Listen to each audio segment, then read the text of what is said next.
Welcome back to our channel. We are Blackhawk K-9, a relationship-based dog training company who shares their training journey and connects with clients through this channel. If you're interested in learning more or following along on the journey, don't forget to hit that follow or subscribe button, and without further ado, let's get into the video. Today we have Havoc here. She is a 6-week board and train for us. She is an absolute sweetheart. She has a ton of love to give, but she's a little quirky in the sense that she doesn't necessarily want food, and she's not a huge fan of attention. So we're trying to be creative in the ways that we reward her, but she has a lot of energy and we're excited to get working together. This first week we focused a lot on our engagement, on just getting paid. You can see here she's taking kibble. This is at about 200%.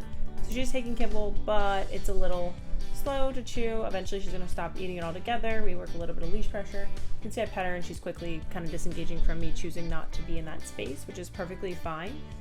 She definitely doesn't have to be. You can see she's jumping, gets paid for re-engaging, but she doesn't want it. So we're trying to be a little more creative here. So when we actually release her, we're doing it with the intention of letting her have a little more freedom so she can sniff around right now. You can see she's putting tension on the leash. That's not allowed, so I'm just standing there waiting for her to release it.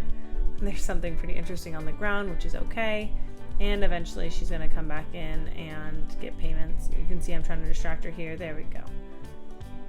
Good job. So for the next little bit of this video, you're gonna see that she's really distracted. I really don't get her attention back for a little bit. And again, this is at 200%. So you're seeing it a lot faster than it was actually happening. She's very interested in everything that's going around. We actually walk in the grass. I'm like, oh, this lack of interest, maybe she has to go to the bathroom again. She just went before we started training, but we always wanna make sure that she has the opportunity to go if she needs to. So we take her back in. She's just sniffing around. She's not showing me any signs that she has to go to the bathroom. She's really just distracted. So here I'm just kind of waiting for her to get that out. I want the engagement from her to be natural. I don't want it to be forced. So I'm just waiting for her to offer it and then we can pay.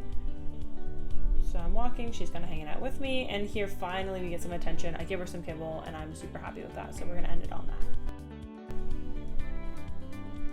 We are still working on our engagement. You can see that she's still really distracted with what's going on in the world, and that's perfectly okay. By the end of the board and train, we're really not going to have these issues, but it's a super important thing for us to work on is her engagement.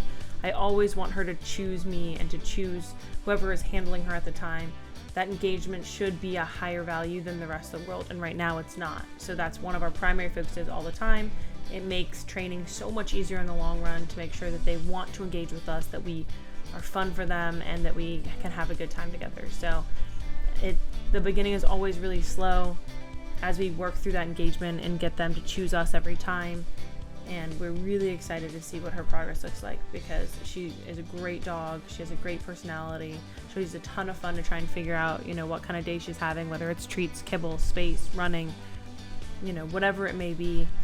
She just like we do, has preferences, and trying to figure out what her preference for the day is has been a ton of fun for us. So she's a really interesting dog, and you can already see that I get attention a little more often than before. It's not necessarily perfect, and it's definitely not as often as I want it to be, but it's significantly better than it was when she first got here as we've started to work. This is just to showcase some of the behaviors that she's exhibiting that we don't want. It's a little bit of rudeness there. It's that jumping behavior that we're not looking for. It's trying to get that worked out of her system so that that's not how we interact with people.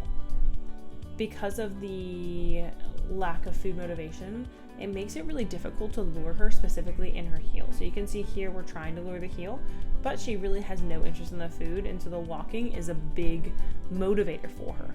Because of that, we've started to use movement as a payment for her. So you can see that here we're doing the same lure and we're moving instead. She's still being really jumpy and a little rude, and I'm okay with that because she's going to extinguish those behaviors on her own as she doesn't get paid for them.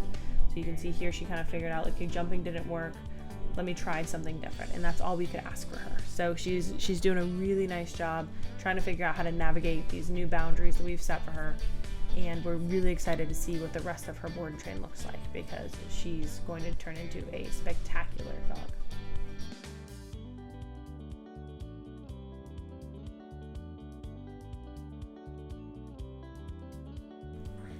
All right, guys, that is all that we have today for our weekly board and train update. Thank you for tuning in. If you want to find out how we can help you reach your training goals with your dog, please reach out to us and don't forget to like, follow, and subscribe. We'll catch you next time.